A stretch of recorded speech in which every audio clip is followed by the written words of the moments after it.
Up next is going to be Ed Van Wesep. So he co-authored a paper which I was certain was a humor session paper, so I asked him about it. It is called, "Do Economists Swing for the Fences After Tenure?" Shocking and groundbreaking research this is. I don't want to misquote this, so I'm going to read this from the abstract, right? Both the number of publications and portion consisting of home runs peak at tenure and then plummet to a sad and dismal death. That last bit is paraphrased just a little bit. All right, so please give it up for Ed as he presents his unified theory of nerdiness.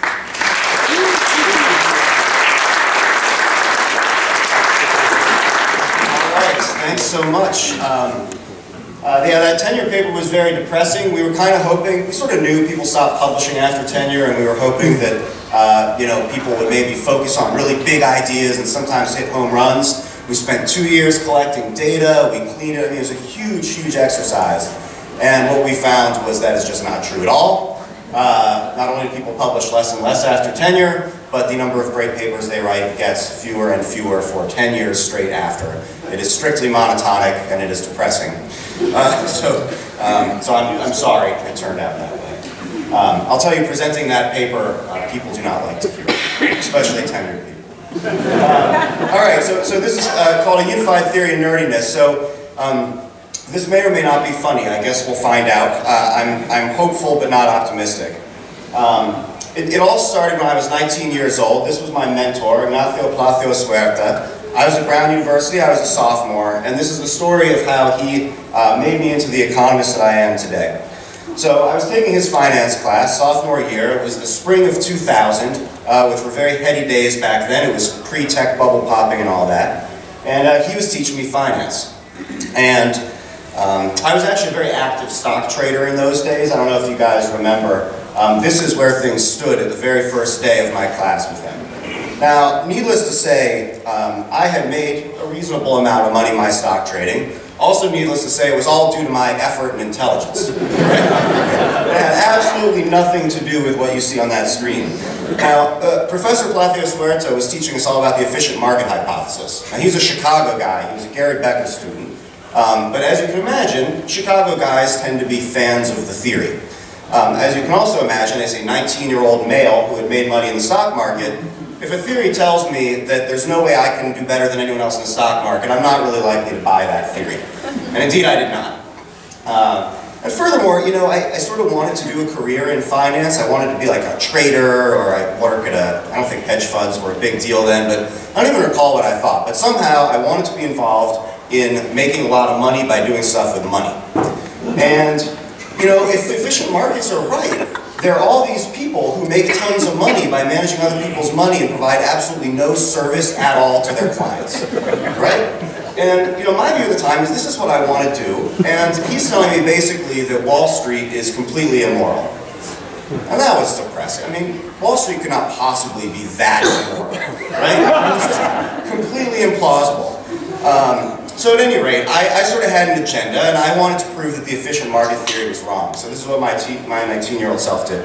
Now, before I continue the story, as an aside, does anyone here teach finance students? All right, so a few, not a lot. Or maybe you have a child who is, you know, 19 years old and really interested in trading. They have become really insufferable this year. Honestly, and I tell them, you know, I don't know if Bitcoin's a bubble or not. I have no idea how to price something that has absolutely no value at all. But I will tell you, I have a student who actually is now a millionaire. That is no joke. And if you try to teach that student that you know something about finance and he does not, he will not listen at all. I don't know whether to hope for him to lose all his money or not. But, all right, so continuing on, I actually wrote this paper, and this is it. If you can read it, it's The Theory of Semi-Efficient Pricing. And it's dated May 9th, 2000. This was sort of the paper I wrote for fun while I was taking that class. And it's real, I mean, honestly, this really is it. There's a bunch of math in there, there's calculus with partial derivatives. It was the first theory paper I ever wrote, and I was very proud of it. So I marched into Professor Palacio Suerta's office with it, and I said, you gotta read this paper. Now, before I tell you what the paper is all about, I just want you to understand that this was a big deal. All right, we had just learned about the theory of efficient markets, as apparently everybody in finance academia believed it. I literally disproved it mathematically. This is a Nobel Prize paper. So this actual paper, I mailed to myself in a manila envelope so that it was postmarked. So I had the date in writing, and I kept it in the envelope, because if anyone scooped me, I wanted to be able to prove that I had the Nobel Prize worthy idea first. So, I don't know if there was SSRN back then, but so just again, arrogant 19-year-old trading stocks. Okay, so I march into the office, I give him this paper, I say, you gotta read this paper. So he sits down, he reads it, and he's sort of smiling, and eventually just sort of starts flipping through it quickly, and he smirks a little bit, he hands it back to me. And he says, we already know this. Sorry, there's the graph. He says, so I didn't even tell you exactly what the theory is. Sorry, let me step back. I'll tell you what the theory is, but we already knew it at that time. So the theory is very simple. Imagine if everybody, if the markets are efficient, then the smart thing to do is to buy index funds, right? You avoid all the pain in the ass of finding out which stocks are good and which stocks are bad and paying those rich people that I want it to be. Just buy an index fund. But if everyone buys index funds, then the markets are going to be incredibly inefficient. There will be a lot of money to be made by actively managing their money. There has to be an equilibrium in between where some are active and some are passive. The active investors earn gross returns that are higher than the passive investors, but they exactly offset the costs. So that was figure 5 in the theory of semi-efficient pricing. And you got to admit, it's a compelling case. But as I said, I gave it to Palacio Suerte, he returned it, and he said, this is called Grossman-Stiglitz. It was discovered and published in 1980. It is now 2000, you are late. So no Nobel Prize for me. But I did ask him, if you knew markets couldn't be efficient, why were you teaching about it in class? And I suspect this is something that you've had with all your students. He said, look, class was 40 hours a lecture. There are several thousand people doing finance research for the last several decades. Are you surprised that we didn't quite reach the frontiers of knowledge in the field? And of course, you should not be surprised. By the way, as an aside, has anyone in this room read the book The Black Swan by Nicholas Taleb? There are a few? Alright, so there are a few, but I'll summarize it for those who haven't. There's Grossman-Stiglitz. So here's The Black Swan. So I'll sort of summarize the book if you haven't read it. Basically, it's that the world is a lot riskier than we think. And by we, he of course did not mean himself. That's ridiculous. He meant my know-nothing professors in graduate school. So my professors are not too bright. So a synopsis would be, there are aspects of financial markets I didn't learn in my MBA, so my professors are real dumb. So anyway, that's basically the book. So don't bother.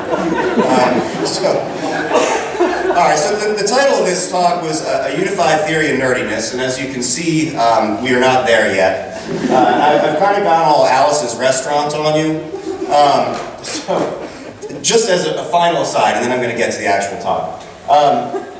Most of you probably don't know Alice's Restaurant. I learned this earlier today. I did a poll of my fellow faculty, and there was one person who knew it. So I apologize if you don't know the song. I'm not going to explain it to you. If you do know the song, all I'll say is, that's a real article for the weekend after Arlo Guthrie got in trouble in court and had to pay a $25 fine for dumping garbage over a hill. It's true. Alice's Restaurant's a true story. So, one of my colleagues did tell me earlier today, again, not going to be funny if you don't know the song, but he actually did walk into the draft board office when he was going to get drafted with his friend, and they were holding hands and singing Alice's Restaurant. So, all right. Let's see. Well, let's talk about Gary Becker. So the unified theory of nerdiness. So I'm going off to the summer, and I asked my professor, how am I supposed to know? You didn't teach us in class about Grossman-Stiglitz. How am I supposed to know what the frontier of knowledge is? I really want to write theories this summer, but how would I ever do it? He said, look, my advisor was Gary Becker.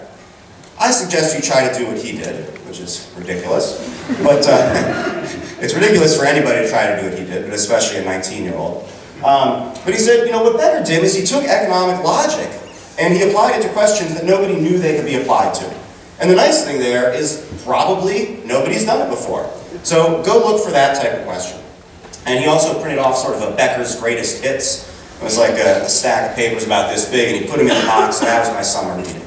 All right, so I go off for the summer, and I'm sitting at the Export-Import Bank where I was an intern, and I'll tell you, that job was not an interesting job. The first thing I learned when I got there is that the Export-Import Bank should not exist. And I spent the rest of the summer working for an institution like that. So at any rate, I was sitting at lunch one day, and I'm looking around at my friends, and we were all good friends. I've seen myself in the mirror too, and I said, we're not the best looking group of people right here. No, I wasn't trying to be mean. We were all smart, but we weren't a bunch of lookers. And I thought to myself, why? Right? That's always the next question you should ask. Why? And a light bulb went off in my head. This was my theory. Grossman and Stiglitz did not write a book about why they and their friends weren't very good looking. So all right, so I sat down, and actually this is the model I wrote. All right, so there's an actor who's endowed with initial looks S0 or L0 and smarts S0. They're drawn from joint distribution F. The actor can invest in looks little l and smarts little s to come up with a final looks and smarts. Think about going to the gym as little l, going to the library as little s. There's no cost to investment, there's a budget constraint, right? If you're at the gym, you're not at the library. It's only so much time in the day. And so the total looks investment L plus this alpha, which I'll explain in a minute, times the smarts investment S has to be less than or equal to the number of hours in the day. Sleep and things like that, they don't factor in. I was in college. It's all about how good you look and how much you know. All right, and then utility is very simple. Just keep everything simple. It's linear, right? Utility is looks plus smarts. And you might wonder why that was a reasonable assumption, and it was because geniuses and supermodels are well known to be the happiest people on the planet. All right, so assumption one is that alpha is decreasing in S0. And all this means is the smarter you are at birth, the easier it is to learn, which I think is a fair assumption. And then there's a technical assumption about the support of S0. So here's the problem, it's easy to solve. If you're born smart enough, and alpha is less than 1, and you want to invest everything in smarts. Okay, the marginal cost of smarts is 1 over alpha, the marginal cost of looks is 1. So if alpha is less than, less than 1, then I got the marginal cost wrong. But it doesn't matter, you can see the picture, we're all it's a corner solution where you invest everything in smarts, and of course, on the other side, if you're not born that smart, then you might as well just go to the gym all day. Like, why bother going to college? It ain't for you. Okay, so, proposition 1 from the paper. If S0 and L0 are independently distributed, so if like at birth, there's no connection between the two, then the expected value of looks given smarts is weakly decreasing in smarts. The expected value of smarts given looks is weakly decreasing in looks. Or the translation, it's very cold out there, and I wonder how many people have sort of wandered in from off the street that aren't economists. I know this is open to the public. So for you, in case that's not clearly written, smart people aren't too hot. That's the conclusion. All right, no, this was a short paper, all right? It was a brief introduction, 1 page, maybe a 2-page model. You saw the whole model. There's one proposition, there's one figure. The only thing this paper really needed was evidence. Now, so in spite of the fact that I have recently written an empirical paper that could all be done in Excel, basically. I don't state, I never learned this stuff. And I wasn't about to start in college. I was not interested in data. So what do you do for evidence if you're not going to have empirical work? You have a stylized fact. So again, people off the street, if you don't know what a stylized fact is, it's something that's probably true, but I'm a theorist and I have neither the inclination or the skills to prove it. So what was the stylized fact here? Unfortunately, I spent the last 4 days trying to find this photo. I have a photo of myself and the interns from the Export-Import Bank. I couldn't find it. But at any rate, in the paper, that was page 5. It was a full-page photo of us. I couldn't find it, but I did find a photo of myself and my father on a hike around the same time. And I think it speaks for itself. Okay, so that was it. Now, when I took this to Professor Plathios Huerta at the end of the summer, I got back to school in September, I said, all right, so Grossman-Stiglitz is out, I'm hoping this is better. And he takes a look at it, and he sort of reads through it, and I'm really nervous. I mean, the last thing I brought to him, again, Nobel Prize winning work, the last thing I brought to him, he said, not so good. I hand this to him, he hands it back after reading through it, and he says, "You must go to University of Chicago." And that was when I decided maybe I would get a PhD. I'd never thought of it before. Okay, sorry, that was a little bit quick. So I did go to get a PhD. I did not go to University of Chicago, I went to Stanford. And for those of you who have been to Stanford, the first day I drove up, I was driving down Palm Drive. So Palm Drive is just a beautiful, beautiful, it's like the front door to Stanford, spectacular. At the end of Palm Drive is a big space called the Oval. It's a big oval lawn. And there will be volleyball nets often set up, people out playing Frisbee, people lying out in the sun. It's sort of like a place to see and be seen for all the lookers at Stanford. And so when I got out of the car, I was shocked. So it turns out, what I learned there was maybe my stylized facts did not actually generalize to the broader population. Which, what do you know, that happens. So, I thought about my paper and I was trying to think, so if this is true, if smart people are not unattractive and it was just my friends and me, I had to rethink everything. So here's the new model. When you saw the old model, you probably realized there was something fishy about it. It was that linear utility. You don't see that in models, and there's a good reason. So let's use Cobb-Douglas utility. And I'm going to get rid of alpha. Alpha's not useful anymore. There are some interesting corollaries with alpha, but I'm not interested in showing those to you. What do you get? Well, if you're born really smart, then the marginal benefit to investing in looks is high. If you're born really good looking, the marginal benefit to investing in smarts is high. These are the two examples here. And so, not surprisingly, if you like a little bit of both, then you're going to invest in the one where you're initially weaker. Proposition 1, if smarts and looks are independently distributed at birth, then the expected value of looks given smarts is increasing in S, the expected value of smarts given looks is increasing in L, which has a translation: smart people are hot. which is very good. So, now look, this is still a short paper, all right? It was just like a little page of intro, 2 pages of model, but the stylized fact I couldn't use anymore, right? And I was kind of against using stylized facts once I rewrote the paper. I was going to send this off to like AER or something at the time. I thought for the short papers section it'd be very appropriate. Now I realize that wasn't going to happen. But at any rate, so I thought I need something better than a stylized fact. And it failed last time, I need real evidence. So I started searching out the literature. And I don't know if you guys are aware of this, this is true. There is a huge literature on the correlation between intelligence and beauty. I kid you not. Not in economics, but it's out there. So here's a paper I found more recently. It came out in 2011 in the journal Intelligence.